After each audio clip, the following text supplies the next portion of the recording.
More than half of Americans have been ordered to stay at home.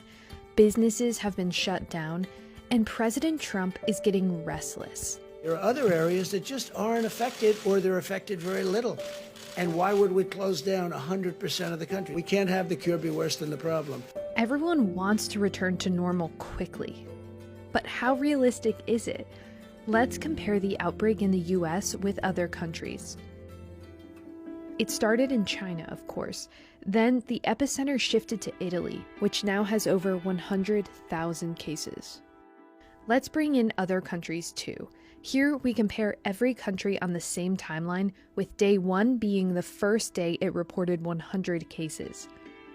We can see that the spike in cases in Spain, for example, was even sharper than in Italy.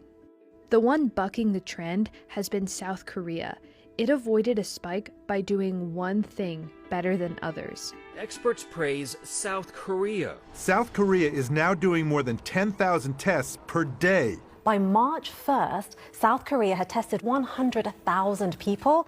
While the US started on a very similar trend, it's seen its cases rise dramatically in recent days.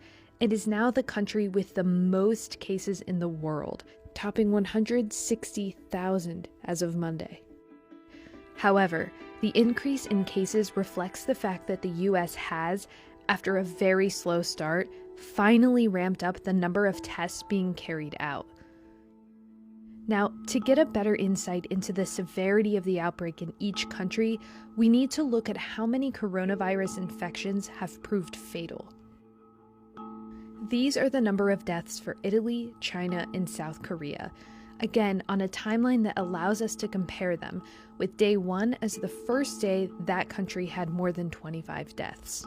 The death toll in Italy passed 5,000 after 23 days. It is now double that. But let's look at Spain. Its curve is even steeper. It reached the 5,000 mark in 19 days. After almost 3 weeks, the US has over 2,500 deaths, which puts it on a similar trajectory to France. But to understand the effectiveness of a country's response, we need to compare not just the number of deaths, but if the rates are rising or slowing down. The Chinese death rate is slowing down. We were hopeful that the Italian death rate was beginning to slow. But the death rate continues to slow. So let's look at the same numbers in a different way, this time adapted to show the rate of change over the first 3 weeks. This way we can see if a country succeeds in slowing the death rate. Let's start with South Korea, where a trace, test, treat strategy has been widely praised. The number of deaths there doubled every 7 days. In comparison, China saw its number of reported deaths double every 3 days, but it succeeded in slowing that trajectory in its 3rd week. So far, European countries have not been able to slow their pace down and are seeing their numbers double every 3 days. The trend in the US has been similar until now, but the rate has increased in recent days.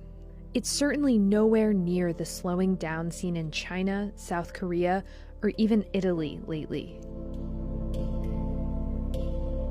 We don't yet know what impact the unprecedented shutdown across much of the US will have on the outbreak, but experts say the worst is still to come.